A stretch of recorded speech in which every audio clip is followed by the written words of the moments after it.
आज के सियासी सफरनामा में हम जिस राजनेता का सियासी सफरनामा आपको बताने वाले हैं वो अपने शुरुआती चुनावों को हार गया।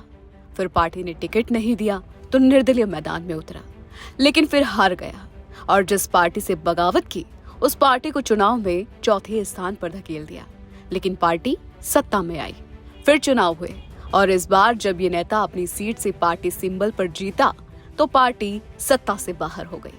लेकिन इस नेता की चर्चा राजस्थान में इसलिए नहीं हुई कि ये जीत गया, बल्कि इसलिए हुई क्योंकि इसने जिसको हराया था वो मुख्यमंत्री की कुर्सी का दावेदार था और उसका सपना शीशे की तरह तोड़ दिया गया था। 25 अगस्त 1979 को जन्मे इस नेता का नाम है बिहारी लाल बिश्नोई। बीकानेर की नोखा विधानसभा से विधायक बिहारी लाल चर्चा में महज इसलिए रहे कि इन्होंने कांग्रेस पार्टी से मुख्यमंत्री के दावेदार रहे रामेश्वर डूडी को चुनाव हराकर मुख्यमंत्री बनने का सपना कांच के शीशे की तरह तोड़ दिया।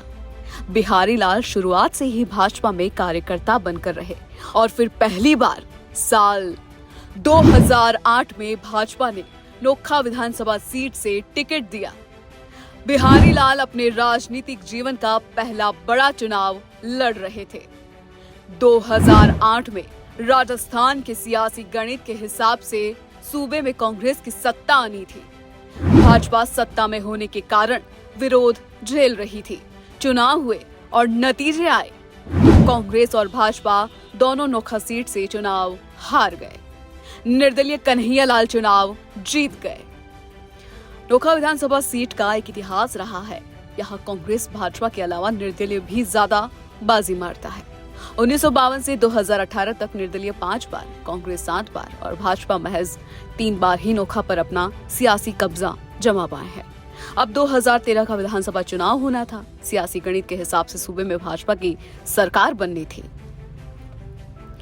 बिहारी लाल बिश्नोई भाजपा से टिकट मांग रहे थे, लेकिन ऐन वक्त पर टिकट काट दी गई। फिर बिश्नोई निर्दलीय चुनावी मैदान में कूद गए। चुनाव हुए और जब नतीजे आए तो बिहारी लाल ये चुनाव भी हार गए, लेकिन भाजपा चौथे नंबर पर चली गई। कांग्रेस के रामेश्वर डूडी ये चुनाव जीत गए। दूसरी बार बिश्नोई चुनाव हारे थे। अब अगर 2018 का विधानसभा चुनाव बिश्नोई को जीतना था तो चुनाव के 5 साल पहले ही तैयारी में लगना जरूरी था। बिहारी लाल बिश्नोई ने मेहनत शुरू कर दी। सत्ता में बीजेपी की सरकार थी, इसलिए काम कराने में ज्यादा दिक्कत भी नहीं आई। लेकिन बिहारी लाल जानते थे कि 2018 का चुनाव भी आसान नहीं होगा, क्योंकि राजस्थान में हर 5 साल में सत्ता बदलने का रिवाज जनता ने बना रखा है। यानी 2018 में बीजेपी की सरकार आएगी ऐसी संभावना नहीं थी और 2018 का चुनाव बिहारी लाल बिश्नोई के लिए मुश्किल होने वाला था। कारण यहाँ से कांग्रेस के दावेदार रामेश्वर लाल डूडी इस बार कांग्रेस में जाट समाज की ओर से मुख्यमंत्री के दावेदार बताए जा रहे थे और कहा जाता है कि मुख्यमंत्री के दावेदार को विधानसभा का चुनाव जीतने में ज्यादा मशक्कत नहीं करनी पड़ती। यहाँ बिश्नोई के सामने एक दिक्कत और थी।